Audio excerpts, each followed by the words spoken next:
주 5회 집 주소로 성인용품 택배를 보내는 상대방 대 발신번호 표시 제한으로 밤낮 없이 전화하는 상대방. 스토킹이라는 거는 그 스토킹 행위 자체가 내가 너무나 공포스러워서 일상적인 생활을 못하게 하는 거거든. 제대로 잠을 잘 수 있겠어? 잠을 못 자. 내가 그걸 1등으로 고른 이유는 변호사님, 요즘 뉴스 보면 정말 무서운 사건들이 많아요. 특히 스토킹 범죄는 갈수록 더 대담해지는 것 같거든요. 요즘 스토킹 범죄에 대해서 어떻게 생각하세요? 최근 남양주 사건 맞지? 예전엔 스토킹이라고 하면 그냥 연인 간의 과한 집착 정도로 치부했는데 이제는 아니야. 이거는 거의 살인을 준비하는 시한폭탄과도 같은 느낌을 주는 사건들이 많아. 그래서 최악의 공포심을 주는 스토킹 수법을 뽑아보는 월드컵을 저희가 준비했어요. 이 범죄 행위들을 법률적 시각으로 냉정하게 평가해 주셔야 됩니다. 알겠습니다. 자, 그러면 8강부터 시작하겠습니다. 첫 번째, 새벽마다 집 도어락 비밀번호를 일부러 틀려서 밤새 경고음을 울리게 하는 상대방. 매일 집 문 앞에 편지를 두고 인증샷 보내는 상대방. 선택해주세요. 도어락. 자, 그럼 두 번째 경기 가겠습니다. 입금자명에 나 좀 만나줘 라고 적으면서 1원씩 100번 송금하는 상대방 대 차량 밑바닥에 위치 추적기를 부착해 실시간 동선 파악하는 상대방. 선택해주세요.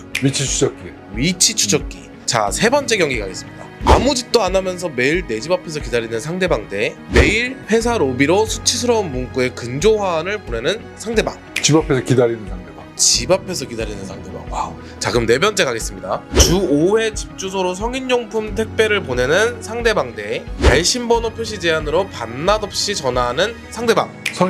성인 택배. 자, 그러면 골라주신 거에서 4강 가겠습니다. 새벽마다 집 도어락 비밀번호를 일부러 틀려서 밤새 경고음을 울리게 하는 상대방 대 차량 밑바닥에 위치 추적기를 부착해 실시간 동선을 파악하는 상대방. 도어락 나왔습니다. 자, 두 번째 경기 가겠습니다. 아무 짓도 안 하면서 매일 내 집 앞에서 기다리는 상대방 대 주 5회씩 집 주소로 성인용품 택배를 보내는 상대방. 내 집 앞에서 기다리는 상대방. 자, 그러면은 이제 결승전 가겠습니다, 변호사님. 새벽마다 집 도어락 비밀번호를 일부러 틀려서 밤새 경고음 울리게 하는 상대방. 아무 짓도 안 하면서 매일 내 집 앞에서 기다리는 상대방. 도어락. 와, 최종적으로 도어락이 당첨이 됐습니다. 그러면은 이 모든 후보 중에서 도어락을 1등으로 고르신 이유는 뭘까요? 내가 그걸 1등으로 고른 이유는 상대방한테 어떤 경우가 가장 공포심을 주느냐야. 스토킹이라는 거는 그 스토킹 행위 자체가 내가 너무나 공포스러워서 일상적인 생활을 못하게 하는 거거든.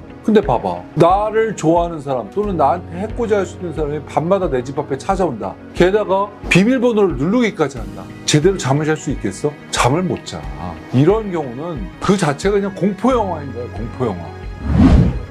이런 스토킹 범죄를 막으려면 피해자들은 현실적으로 어떤 대책을 세워야 하고 우리 사회는 무엇을 바꿔야 할까요? 첫 번째는 상대방한테 신고의 고지를 하는 거야. 스토킹이 되려면 어떻게 되느냐면은 거절의 의사표시가 있어야 되고 지속적 반복적으로 찾아오거나 연락을 취하는 행위가 있어야 되거든. 신고를 하는 거는 스토킹을 당하는 사람 입장에서는 어떤 부담감이 있냐면은 내가 이거 신고하면 저 사람 더 열받아서 큰 범죄 행위를 저지르면 어떡하지? 이런 공포감이 생기는 거거든.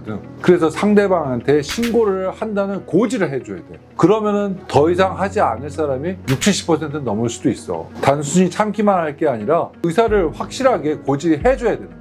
두 번째는 그럼에도 멈추지 않는다면 그때는 신고를 해야 돼. 수사기관이 개입하고 법적 절차가 시작된다면 마찬가지로 스토킹하는 사람도 압박을 받게 되거든. 그렇게 한다면 스토킹을 하는 사람의 90% 정도는 행동을 멈춰. 그렇기 때문에 신고는 나를 보호하는 가장 확실한 첫걸음이기도 해. 문제는 그 다음이야. 신고를 하고 수사기관에서 경고가 있었음에도 불구하고 여전히 행동을 멈추지 않는 나머지 그 10%의 인물들이 있어. 이런 사람들은 공권력조차 두려워하지 않는다는 얘기거든. 그렇다고 하면 이런 사람들은 강력범죄로 이어질 가능성이 있는 사람들이야. 이런 사람들에 대해서는 이제 신고만으로는 부족해. 피해자가 도망다니며 스마트워치에 의존하는 기존의 방어적 시스템을 넘어서 가해자를 즉각적으로 사회에서부터 분리하거나 강력한 보호 조치를 할 필요가 있어. 가해자한테 위치 추적 장치를 강제로 부착하는 것도 하나의 방법일 수 있겠지. 피해자 반경 일정 거리 안으로 접근하는 순간 즉각적으로 수사기관이 보호 조치를 취하는 그런 시스템이 지금은 도입할 필요성이 있다고 생각을 해.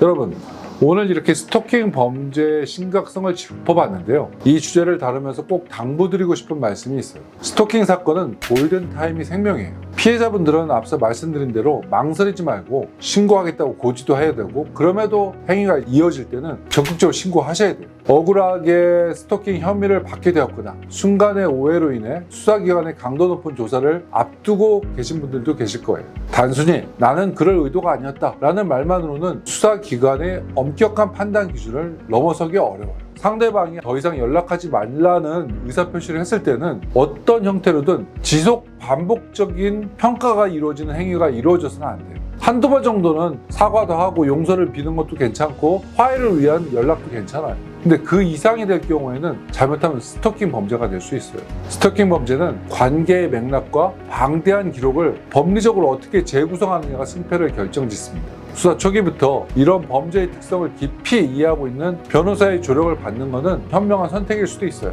여러분께서 직접 겪으셨거나 주변에서 본 소름 끼치는 스토킹 사례가 있다면 댓글로 작성해 주세요. 여러분들이 나누는 그 경험들이 다른 피해자들에게는 위로가 될 수도 있고 우리 사회의 제도를 바꾸는 아주 귀한 데이터가 될 수도 있습니다. 오늘 영상이 스토킹이라는 문제에 대해 다시 한번 생각해보는 계기가 되었으면 좋겠고요. 내용이 유익하셨다면 구독과 좋아요로 응원 부탁드리겠습니다. 저는 다음에 더 좋은 주제로 찾아뵙겠습니다. 감사합니다.